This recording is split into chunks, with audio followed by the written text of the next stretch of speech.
All right. So, cue the witty intro. Insert witty intro here. Witty intro here. Little sting. Fuck it. Let's get right into it. Ready? Like Sting from the Police. Someone put in Roxanne right here. Roxanne. Yeah, let's do that. All right, here we go. Ready? G'day. This is the Two Beards Wrexham Podcast, your go-to for all things Wrexham AFC. Join us as we chat about the highs and lows of our favourite footy club. She'll be right, mate. G'day, beard brethren, Sheilas, fuckheads, and just all-round legends. Welcome to Two Beards Wrexham Podcast. I'm your host, Rousey. That over there is Adrian, in a week where the England football team has got everyone going, what the fuck? And not much, a whole lot of news going on, but there's a little bit of Wrexham stuff to talk about. Welcome to the Two Beards Wrexham Podcast. Adrian, how are you, mate? Mate, England are falling upwards is the best way to put it. They're falling upwards because they were basically seconds away from losing to Slovakia. And everyone's like, they're just incredible. Guys, let's not put it past. They did almost lose to Slovakia, but Bellingham saves the day. He's the class that they need. And probably I wouldn't be surprised if England win the Euros purely off of what we consider falling upwards, which is just how we don't know. But it's happening. So well done to you, Rouse. They got just about every single person on the internet going, what the fuck? Literally. It's look, mate, I think the best part about it is, and about being a Wrexham fan, is that everyone is cheering for the opposite team. So we're all Slovakia fans last night, and we were devastated. I dare say, I reckon our Wrexham side would beat the current England side. Nah. Yeah, come on. They absolutely would. No, take out Bellingham, Kane. That's it. They'd beat Kyle Walker, they'll beat Foden, they'll beat all those bastards. But anyways, look, I think the best part about it was that when Italy got knocked out, all of the Aussies came out of the woodwork just shitting on them. And I'm just like, guys, we need to let go of 2006. If you don't know, look back, 2006 World Cup, Australia was knocked out by a dubious penalty that was given to Francesco Totti by Lucas Neal. And Australians haven't forgotten. So well done, Switzerland. And good luck against England. We'll be rooting for you. They'll be wearing red too. So what's the point? They'll be wearing the red, so it'll be fine. Well, I mean, at least there's been some football to watch and get our teeth into. I mean, I would have preferred to see the Cymru side in there as well, but hey, Rob Page, he's gone now. So hopefully, bigger and better things for the Cymru side. Yeah, that's true. But we've got a bit of a podcast, a little bit to get into, not a whole lot. I mean, it was looking pretty juicy at one stage with the news, and there was like signings every day and a bit of news every day. But alas, we got no signs. We got two pretty cool preseason videos, which we'll talk about. Yeah. And well, that's really about it. Oh, and the fixture release, which we'll talk about as well. Can we just say poor Rousey's sick? So he has not done the usual spiel of the fuckheads yet. He hasn't got into it all yet. I'm getting there. He's getting there. He's usually gets straight into it, knocks it out of the park, but he's wheeling it in slowly. And I appreciate him for showing up today because he has got a cold. So bear with him this week, guys. He is an absolute trooper. And mate, what is this program that you speak of, and why do we do it? Because there is a bit of a discourse in the old Twitter sphere at the moment of podcasts taking advantage of people. Well, we're not talking about us taking advantage. We're talking about raising funds to get to Wrexham. Is that right? That's right. Well, here in Australia, if we like you, we'll make fun of you. That's just what we do. So we've got a little fan program that we have, which we call our fuckheads, and they're all a bunch of fuckheads. We're all fuckheads at the end of the day. That's it. And it's basically what it is. It's our little fans only program, and it all goes towards helping us run the podcast and also helping us get to Wrexham. We have no worries about that. If you don't want to be part of it, you don't want to be part of it. If you just want to listen to us, it's fine. We don't care. We love you all the same. But anyway, Exactly. these guys, they're our fuckheads. We love them. It'll cost you $5 a month to be a part of it. It gets you access to our fans only Discord, gets you discount off our merch, 10%, gets you giveaways in the Discord, and gets you early ad-free access every single week to our podcast. So for what you pay, we definitely give back. And we've got multiple tiers. Adrian, give us our shout outs and talk about the other two tiers, all right? Mate, we have other tiers. And again, this is not to line our own pockets. It is literally only because we work the old 9 to 5 on what I would like to consider probably mediocre pay, but we don't want to ever discriminate against who gets more or less than us. But in saying all that, we're doing it to raise money to get to Wrexham. And where are we going? Now, when are we going? Sorry, we know where we're going. When are we going? And it's November 2025. So all of that is going towards it. And we actually have extra tiers. So the second tier is our executive producers, also known as the Fuckheads Plus.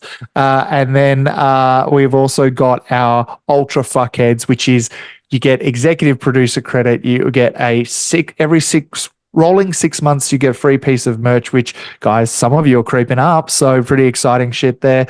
And also just legends, all of them. Sarah, Jake, Anthony, Welsh Techie, Bryant. I'm always making sure I get the T in there. Dan as well, the man. And honestly, just to round us all off, the rest of the fuckheads, we have Drew, Mark, Deandra, Anthony, John, Chris, Will, Andy, Aaron, Ryan, Rousey, Adrian, and that's our fuckheads. How about that? Good bunch of blokes and ladies. He real stumbled into that one. No, just great bunch of people. Great bunch of fuckheads. There you go. That's the tagline. That's the tagline if there ever was some. Yeah.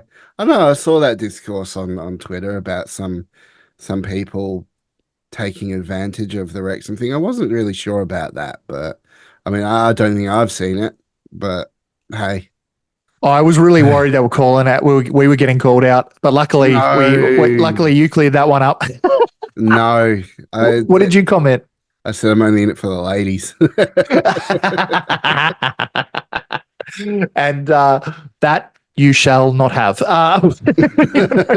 But honestly, no, I think the cool thing about it is, look, at the end of the day, people who are doing podcasts, if you're doing it for the love of the club and the love of the team you support, then that's all it should be about. You know, we talk about this Fuckheads program, but we don't talk about it as, we need to sell it. We need to do this. We need to do that. It's like, hey, if we can get funds to get to Wrexham quicker, great. If we can't, so be it. At the end of the day, we are just two Aussie fans who really love Wrexham. And regardless, we just want to get over there as quickly as possible. So that's the way that we've been sorting to do it. So I'm excited. I'm excited to get there, mate. I know it's 2025 we're looking at, but looking at this season even and the fixtures that have come out, shit, makes me excited. Yeah. Well, let's have a look at that because the fixtures did get released last week. So after this, let's go have a look at the fixtures. Let's go. The fixtures. Woo! Woo!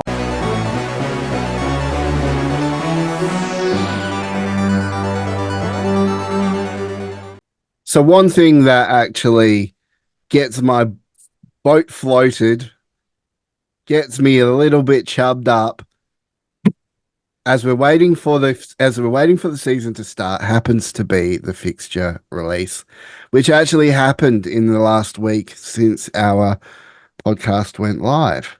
And I'd say it's very, very juicy and very interesting. We had the Carabao Cup drawn and we had our fixtures leading into May of next year to the final. And I figured we might as well have some discussion about it. What do you think, Adrian?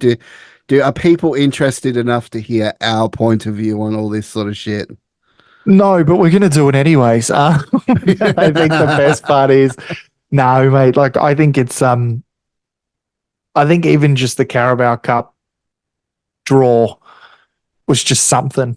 I mean, the fucking, like, don't even get me started on the trophy lineup. I think we went through that last week, but the motors or whatever the fuck. But the Carabao Cup for me was probably the one where everyone's making jokes like, oh, it's Sheffield United again, oh, blah, blah, blah. But I'll be honest, I think that's a tasty fixture because there's a bit of bad blood after last time. Billy's not there though. He got sacked by LA Galaxy. And where's he playing now? Do you know where he's playing now? He joined the League Two club, didn't he? Yeah, he did. I don't even know where he's at. I was hoping you would know. I was really hoping you'd fill in the gap for me there. No, that's all right. Don't know, don't care.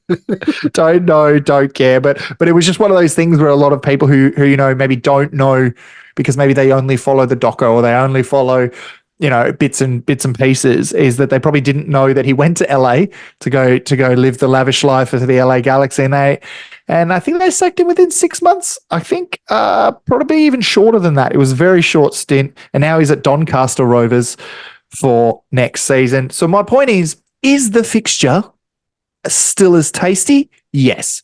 I think there's still a bit of hostility there. And it is, however manufactured it may be, it's still a tasty fixture. What do you think, Rouse?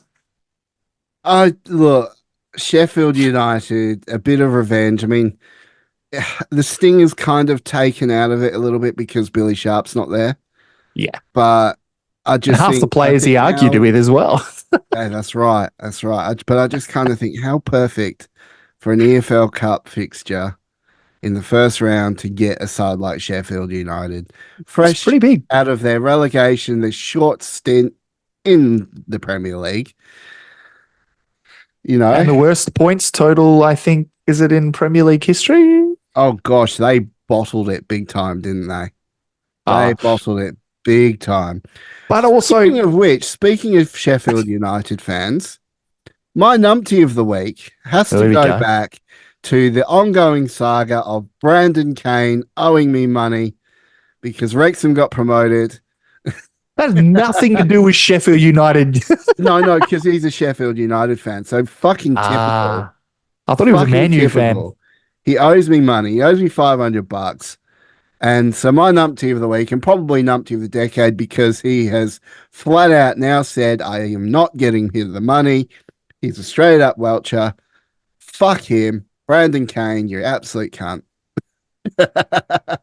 See, I thought he was a Man U fan, so that probably makes it an even tastier fixture. But look, no, mate, it should be a good run. I'm really excited to see what we can do in the cups because, you know, look, a little bit of the magic's taken out of the FA Cup with the whole like ditching replays and shit. But ignoring that fact, the cups are always fun. You know, whether I like that we're not playing someone in our league straight away. You know what I mean? Like, I feel like sometimes, you know, you could draw someone who you're going to play the following week even, you know. If we had have gotten Bolton, not that there's anything wrong with Bolton, I think they're an incredibly big club and very much favourites to do something this year. But again, they're in our league right now. Whereas we're getting Sheffield United, something to kind of aspire to try and get to their position. However much we dig into them, they are still a big club, and it will be a real good draw. So I'm excited for that one, to be honest. I think that's one I've definitely penciled in. In terms of the fixture, mate, what was your standout? Woo! Well, I mean, look, I think so. We're going to look at this. We open the round of Wycombe Wanderers, right? And then we go Bolton, Reading, and Peterborough. So those, and then Shrewsbury, and then Birmingham. So between those opening rounds, we are facing, I think it's 6 of the either top League One sides last year or freshly relegated sides in the first 6 rounds. That is some serious, like that's a baptism of fire. That is, and it's a good one. I think. I think it's a good one though. I like that you mentioned that because first round, who was that? We were playing the Wycombe Wanderers. Wycombe Wanderers.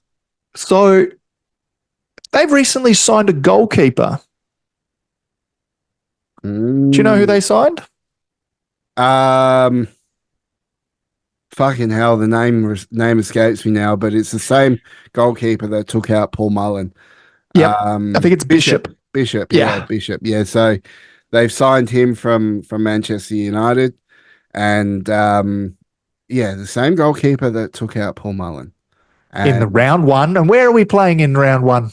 In match day one? at home.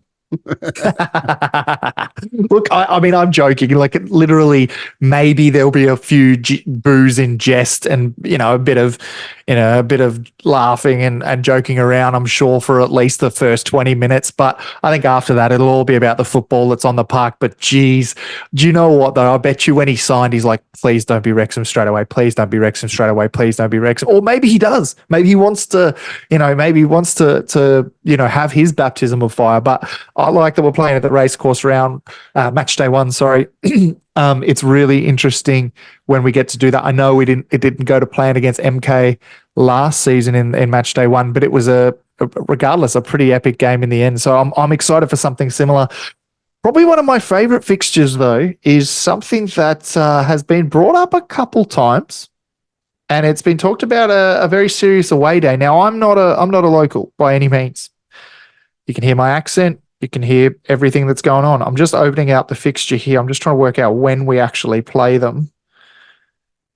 We play them. When do we play them away? But basically, when we play Blackpool, I'm just laughing because everyone's like, "Yeah, they're making it like the away day. They're excited." Oh, they're doing that over like a holiday weekend. Yeah, they're doing it over the Easter weekend. I think the Good Friday weekend. Or Sunday weekend, whatever you want to call it. But anyways, that's one that I'm seeing a lot of people planning out for. And it makes me jealous because I'm like, man, imagine being like, you've got a couple of days off work, you've got a nice away fixture in a new league that you haven't been in for a very long time, against a side that you don't usually get to play, in a place that you have deemed to be a bit of a party town. I've heard so many fucking conflicting stories, and this is someone who has no fucking idea about geography, where it's located, anything like that.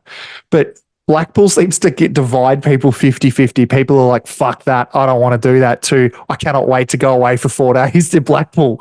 What camp would you be in if we were close by? Would you want to be living it up there, or are you one of those people who steer clear? I'll be balls deep in that shit. I tell you what, I'll be all over it. Rousey's gone wild. That'll be part of the. Well, look, I've been to Blackpool before, and it is, look, you can see what it wants to be, but it doesn't quite get there. Like that's what I've been hearing. I think if that's the best way of describing it, it's like it wants to be this like almost kind of like Vegas of the UK, right? Vegas of England. Like, I guess something, but it's got the big, obviously massive jetty. It's got the theme parks. It's got the nightlife. Yeah. It's got some questionable food outlets. But it's quite. It wants to be like the fun place in England, I think, but I just don't quite think it makes it there because like the beach is full of pebbles. Like, can you imagine just rock filled beaches, mate? You can't put a fucking towel down and just lie down and stretch out and get some sun on the old nads. You're literally you gotta plonk a chair down somewhere and like level it out on the rocks. Yeah. And then when you're like trying to walk into the water, you like all the rocks are like hurting your feet and shit. Like, this ain't no fucking like pristine Australian beach or anything like that. It's a fucking But I shithole. think that's what see. But here's the thing: that's what I'm hearing. I'm hearing 50-50. I'm hearing this in the same breath. People are so fucking excited. They're like, beachside town. Oh, this, that, the other. And they're excited, and we're going to go here. We're going to go there. But in the same breath, but it's like still a shithole. But I can't tell if it's just a bit of banter or what it is. But what I'm trying to get at is that's a fixture that I'm excited to hear about, because when we are over the long weekend, we'll have the time off too. But we'll be twiddling our bloody thumbs, looking at the walls, waiting for the games to kick off. And when that match kicks off, I want to be scrolling through Twitter, X, whatever the fuck you call it, and see everyone living it up, because I want to know what that experience is like for an away day. But that was a big one for me as well. I'd love to just get into the. You want to know what round I'm looking forward to? Tell me when. Salford City. Fuck off. You mean the Bristol Motors Trophy fucking horse shit? The Bristol Street Motors Trophy. Yeah, we will go visit Bristol Street, and we will go there, and we will decide if there is a used car dealership and a strip club. Remember that podcast episode? We got to find, when we go to England, we're going to do some exploring like that. And when we go to the UK. The UK, yes, when we go to the UK, we will do some exploring. But and I'll show you what I mean about Blackpool if we ever get there. But you definitely I want to know. I want to know. I'm just so fucking curious. And I know that you can Google, but it's like anything. You Google shit pics of Melbourne, it's going to show you shit pics of Melbourne. You put good pics of Melbourne, it's going to show you good pics. Do you know what I mean? Like, it's the same with Blackpool. I mean, I think if you want the better style beaches, you got to go down south. But it's obviously a bit warmer and a bit more. I think places like Brighton as well have a bit good sort of beach setup. But look, England, the UK, even Wales, sadly, Wales has some of the most picturesque scenery you'll ever come across. But the UK is just, it's not beach stuff, mate. It's not Australia. You just can't pass it. Yeah, it tries so hard. Bless its different. Heart. It's different, mate. And I think that's the best part about it, is like, it is picturesque, if you're Anakin Skywalker, you fucking hate sand. That's a Star Wars reference for the nerds out there. But like, you don't like, if you don't like sand, it's fucking perfect. Do you know what I mean? Yeah. And I guess the good thing is that if you're not well endowed, if you're not rocking a decent sized stonker, then you can at least argue that it's just cold all the time. Because it is. It's cold all the time. Anyways, back to the fixture. Let's just get back to 25 degrees Celsius is hot for those guys, all right? Oh, dude, I was reading the paper, that's got. We're not shitting on our lovely friends over in the UK, because that is literally our viewership. So let's just rein it in here. But like, the cool thing is, I think we're looking at this fixture, and yeah, obviously we talk about the AFL Cup against Sheffield. That's probably obviously not part of the league, but probably one of my highlights of the year. But we talk about. I want to say the old rivalry. It's not an old rivalry. It's just that we played them last year. Stockport. Stockport have made some signings. They're looking pretty as like raring to go, just like they were last year. The champions, they're coming. And I honestly, mate, I think that's going to be an epic one. Not to force not trying to force a rivalry here. I'm just trying to say the matches that we've put against the two of us have been either, absolute drubbings, 5-0, or an epic. So I'm hoping that we can see some more epic games against Stockport this year.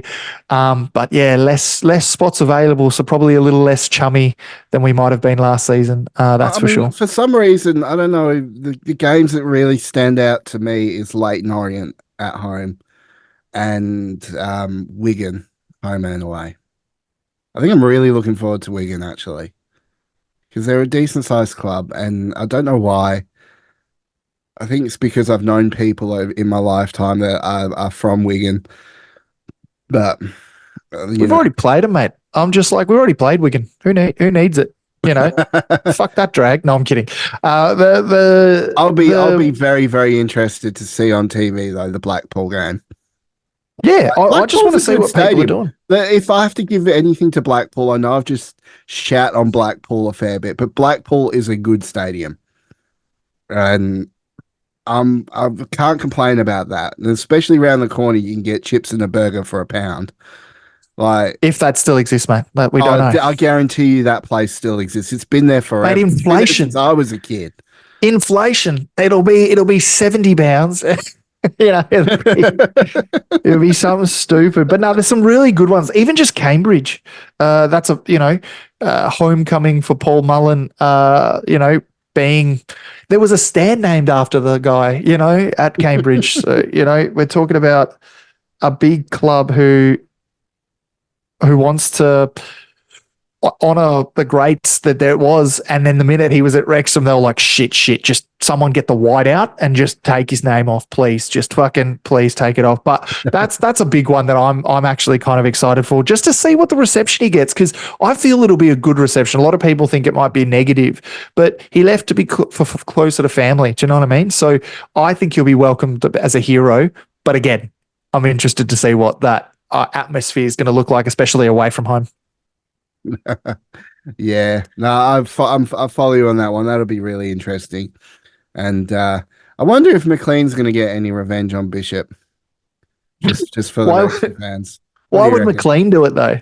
Because that's just McLean. He's a true lad. Just punches him out first game, suspended for 5 matches. Like, yeah, right, buddy. Break his ribs. Jesus Christ. We're not inciting violence. Anyone who wants to put violence towards that man, that is on you, not us. No, authorized by the Australian government, Canberra. So what I think we do next in talking about these fixtures is I want to know we can't predict much, but what we can probably predict are the games that against teams we have played last season. So the Stockports and the Mansfields of the world. What do you think we're taking away? Talk about the 2 games. Is it 6 points, 2 wins? Is it 3 points against Stockport? Is it just the 1? Is it none? What are you thinking we take away from the teams that we kind of know of right now? At least we don't think it's changed too much, and we haven't changed too much so far. Well, I need to see, truthfully, on that, I need to see who we sign.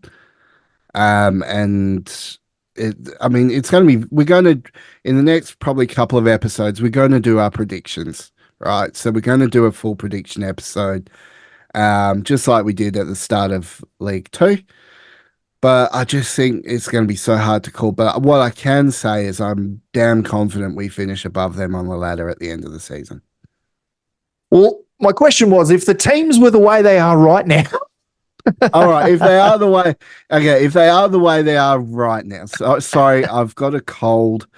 I'm my brain's not fucking. No, I'm just grilling you, mate. I'm just grilling you. But I think we beat them. I think we take full points. Against both Mansfield and Stockport? Against both. Do you think 6 points? So 3 home, 3 away, 3 home, 3 away against both. Absolutely, yeah. I think Stockport we take 4.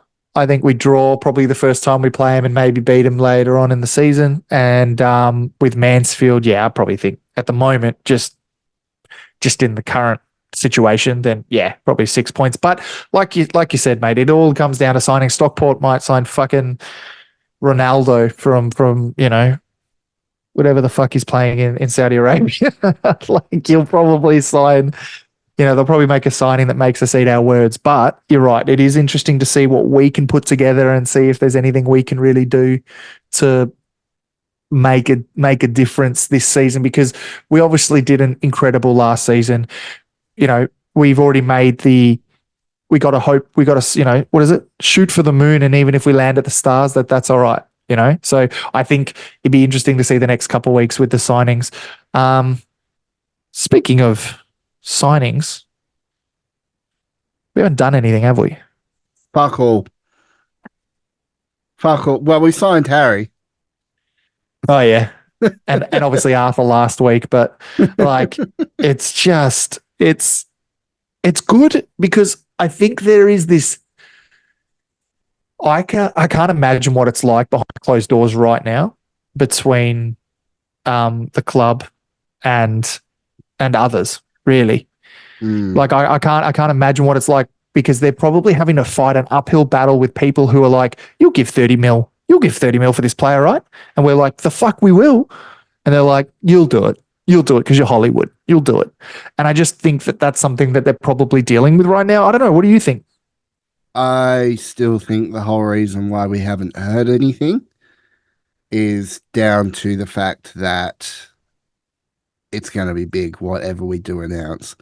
I don't think we're going to fill all the spots that we require before the season starts. I think we're going to go right down to the end of the window. Possibly even have to bring in more in the January window. We'll see how that goes. But honestly, I think we'll probably maybe get one or two, if that. And they'll be really decent names, like big names. And it will surprise everyone. We just got to be patient. We just got to That's be it. patient because, look, I said it and I've said it before. The team we've got on the field at the moment is majority Championship and League One already. So all they got to do is adapt their style of play now to a new league. And many of them have been in the league. We can at least hold our own for a while until, and at least then be able to make some more key decisions on what we need. I know a lot of people say we need a striker and we need centre backs, and there's loads of opinions going around. And I enjoy listening to all these opinions. I really, really do. But at the end of the day, you're just not going to be sure until Parky pulls the trigger and the club makes their mind up and releases what I think will be probably one of the biggest signings we've experienced as a club. I think it's going to be that big. I really want it to be something really minuscule, so we cut to it, and it's just like, the equivalent of Billy Waters, and just play the Curb Your Enthusiasm music. But no, Yeah. look, that is a nice optimism to have, and I think you're right. They're doing things behind closed doors. Unfortunately, they're probably dealing with greedy agents and clubs that think Hollywood can pay for a lot. But you got to understand, it's not the industry; it is two blokes who doing it out of the love of the club, as well as obviously they are cashed up. I'm not going to say they're not, but at the end of the day, they're not oil barons. You know what I mean? Like, they're not going to be able to, pinch anyone they want. It will be negotiations. It will be probably overpaying for players a lot of the time, because it's just the stigma of Wrexham at the moment. So no, it'd be interesting. But I think for me, the big thing about the signings is it's not about this starting 11. I agree with you wholeheartedly. The starting 11, it's amazing. Like they've got it. And I've mentioned it over and over and over again. It's the backup players to the positions that could be detrimental because of injury. It's Sexy George getting injured, doing a calf muscle, and he's out for a bit. We don't want to have to keep moving McLean into a different position. We need him to play as that wing back, or else he will be playing there, and all of a sudden we've got weak players in those wing back positions that makes us a bit more leaky. So, I mean, I'm talking out my ass here, but at the end of the day, the backup players by the bench and the reserve sides, I just think that needs to be raised to another level.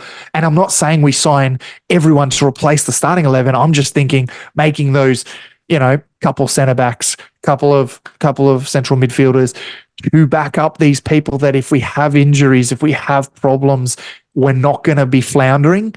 But I know, like you said, in Parky we trust. It will be interesting. It will be amazing when we make a couple of big signings. I just think that even if they're not amazing signings, if we start making those backup ones, I don't think we should be disappointed either, because there is a reason for that. And it's because of exactly what you said, Rouse, which is the starting 11 are made up of League One and Championship level players. Sometimes we need to just make sure that the bench is of that quality, or the reserves are of that quality. Speaking of backup players, did you see what Aaron Hayden said? Yeah. What, being an Aaron Hayden love toy that you are. Love toy, that's what you loved Aaron Hayden. He was one of your still love him. players. What's your opinion on him coming out saying I wasn't really injured for most of that?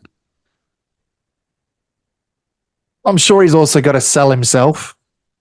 You know what I mean? Like if he says, yeah, I was injured all the time, if his current, I don't know, I can't remember who he's with now, but his current club would be looking at him going, shit. He has to say that. He has to come out and say that. If he doesn't, then he looks like he's injury prone because he is. He's very injury prone. I think there's a bit of bending the truth in what Aaron has said. I know that we all know he was injured quite frequently. And yes, there probably were times he could play, but it was all because he came back from injury and we had players who were playing better at the time. So as much as I would love to say, oh, maybe he was pushed out the door. No, he wasn't. He wasn't fit. We needed people who are going to be consistent. It's why we got rid of Ben Tozer. It's why we got rid of Luke Young. So we can't be impartial because it's Aaron Hayden magic. He does magical things, but if he's out half the season, then it doesn't matter. You're right. Do you know what I mean? You're right. No, I think that's pretty fair. And speaking of magical things, after the break, nothing. We'll have some magical things. Let's go. Woo!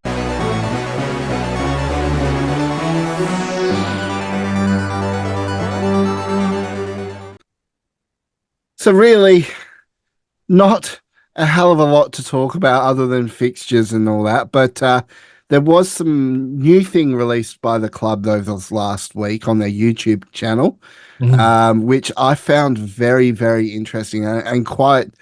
I appreciated it because I love this club, and to go so long without any news is kind of leaves a bit of a hole in the heart. And they released some pre-season testing videos, and might I just add, James McLean is fucking fit to be like among the fittest in the club at his age. And to win the yo-yo test. Oh, but I think what I loved about that, it showed that the camaraderie in the change room. It really, really portrayed that. And there's a lot of joking, a lot of lads being lads, a lot of fun, and then also with the seriousness and them getting, making fun of getting their teeth looked at. What's your opinion on it? I mean, the club seems to be taking it to a whole nother level. Well, they've always been good with their access all areas. Like it's no secret. I think obviously a lot of people just test it to welcome to Wrexham, but that is a separate thing in itself. So a lot of the people just kind of put one and two together. Oh yeah, it's because they've got the same people. No, it is a dedicated team that works for the club, works year round. They do incredible work. And honestly, it just made me, what is it? You know, when you haven't seen your mate in a while, you catch up, like, you haven't seen each other in like 6 months. You haven't really talked that much, but when you catch up, it's like no time has passed. That's what it felt like watching that.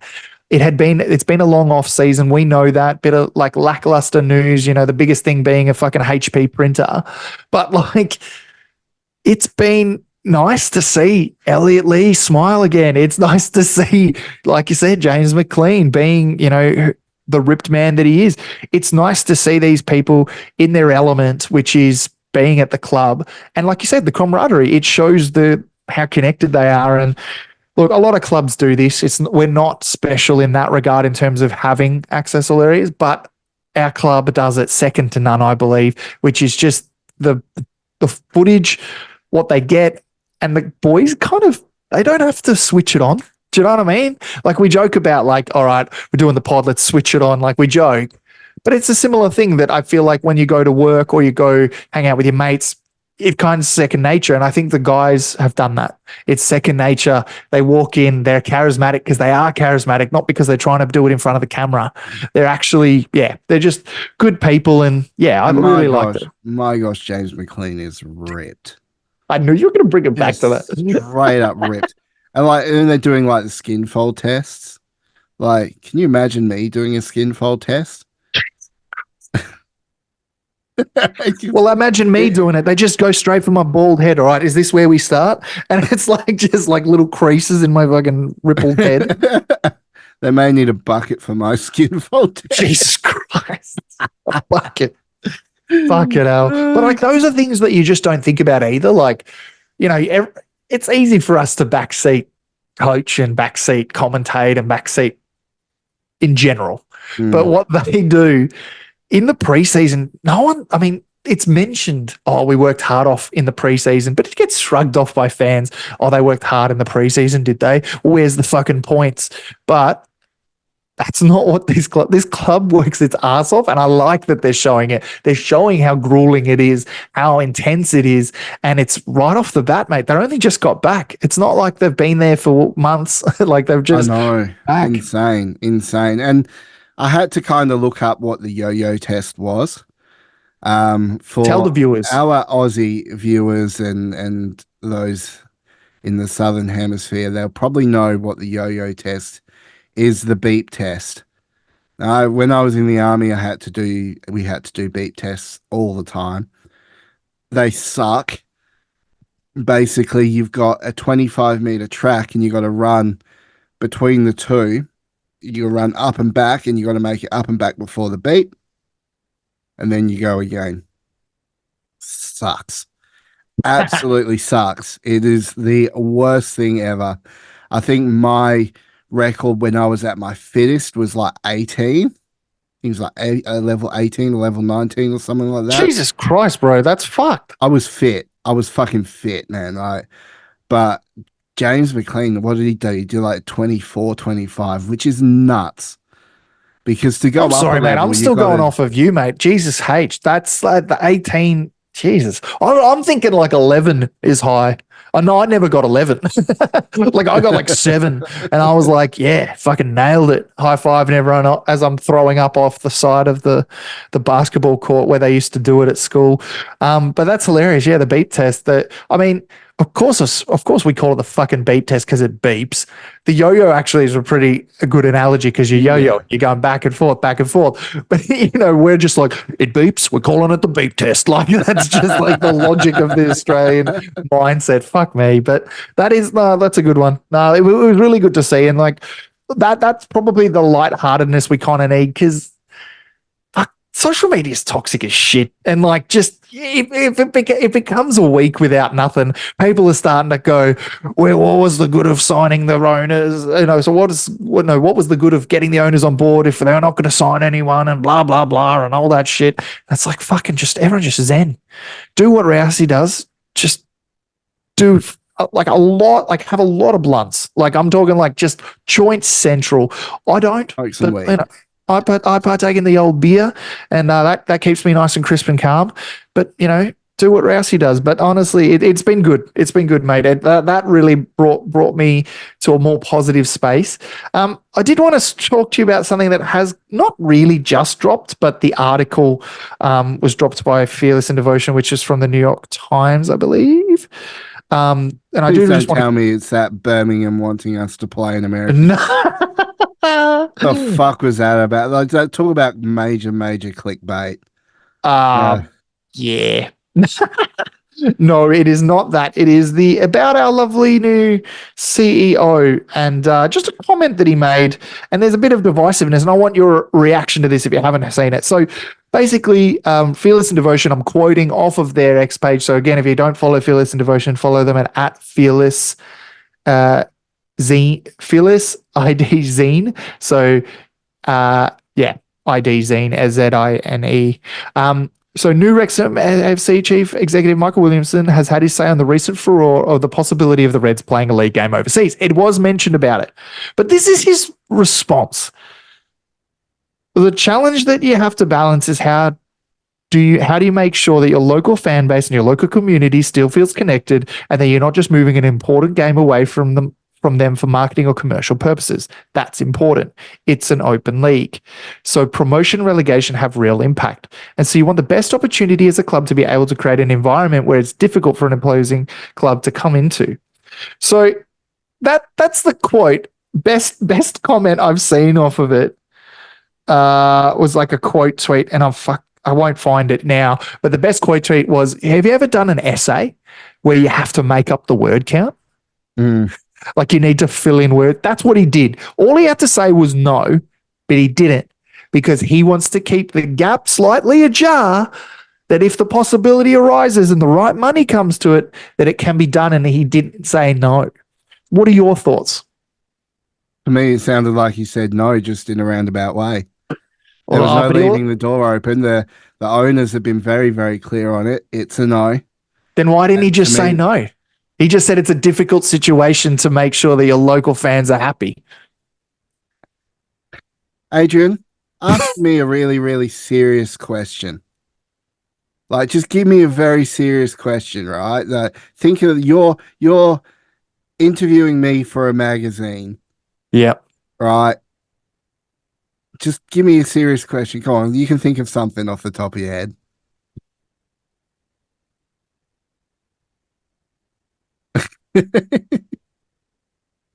What are your current thoughts on climate change? Really? You going with that? You said serious questions, mate. I'm going hard hitting. I think it's confusing. There you go. That's all that needed to be done from him. He needed to say no, and that's it. And I don't know. I miss He Fleur. did say no, pretty much. I would have, if Fleur had been there, she would have banned 6 people along the way on the route to the interview, and would have planted a flare into a young child's hand, and I would have fucking loved it. I'm kidding. But no, I'm just thought it was an interesting one, and a pretty interesting one, because people are like, what do you expect? He's got a new job. What is he going to do? Just say no, and then everyone says, wow, what a wordy guy. But we've come from someone like Fleur who said fuck all, to someone like him who's saying pretty much more than he needs to. I just thought it was an interesting take. But anyways, I just brought that one to the foray just to have a bit of fun. Oh dear. Yes. Well, I think he's got to be somewhat pragmatic, and you can't just give a yes or no answer in an interview.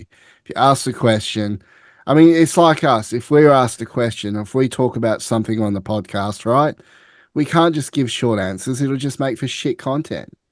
Like, you got to actually expand on what you're saying, and go into it in a little bit more detail, and be able to think about it a little bit more. So that's all he was really doing. It was really just a roundabout way of saying no, it's not going to happen. But at the same Left time, the door ajar. That's for sure. Leaving the door ajar for a possibility that it may happen in the future. But at this stage, it's not in anywhere of their plans, because that's going to be a serious, not just to us, but to Birmingham as well, a serious disadvantage having to travel to the USA just to play one game, then come back and get ready for another game the following week. It's just not going to fucking happen. I'm in no disillusion. That is exactly what I'm saying. I'm just saying he should have just said no, and then been passionate. Like, he was quite passionate in a small part of that, which was, he talks about, you don't want to alienate your local fan base, but he should have said Wrexham is for Wrexham. The US can have their games, we can have ours, and we'll still do our preseason tours over there to make sure that we're making cash. And he could have made a bit of a stand and really won over the fans wholeheartedly. But I think he did leave his little door ajar, because I think he just wanted to make sure that he wasn't creating any enemies straight off the bat. Right. So anyways, that was just an interesting one for me. When are we going to get the, how Wrexham have the AAA? Yeah. When are we going to get the 4As? The 4As. The access all areas, Adrian. That's me. It's just, that's my OnlyFans. I want to access all your areas, Adrian. I want to see that. I'm calling the cops. No, but I think it's really interesting. Like, it's the off season. It's the silly season. This is the silliest you'll see everyone, from the CEO down to a shitty Australian Wrexham podcast. It's literally the silly season. So the fact that people are listening in and people are, clamoring at any kind of news, it is good. It's a good thing. It means that we care. So if we didn't clamor for, I could have easily never brought up that thing about the CEO, and we would have been none the wiser, and it's all fine and dandy. but we clamor at things because we want stuff to be opinionated about. And that is Twitter. That's Twitter for you. Well, I think that's going to wrap us up for the week. I think it's Poor been guy. Put him probably in a bed. short. Yeah, Wrap him up. I need sleep. Wrap him up in a cocoon. He's cooked. He's done on both sides, guys. He's not in your regular Rousey. So on this one, Sheila's fuckheads and just all round legends. I'm your host, Rousey. That motherfucker is Adrian, and we are Two Beards. Woo! Mate, do you want to do that again? Because that really sucked. You we're forgot giving Beard Brethren. now. You forgot Beard Brethren, the most important thing. Here's how you do it, Adrian. Right? Oh, here we go. All right, The guys. The king returns. I'm going to put it together for one last little effort, right? And Here's then how he you dies. do it, right?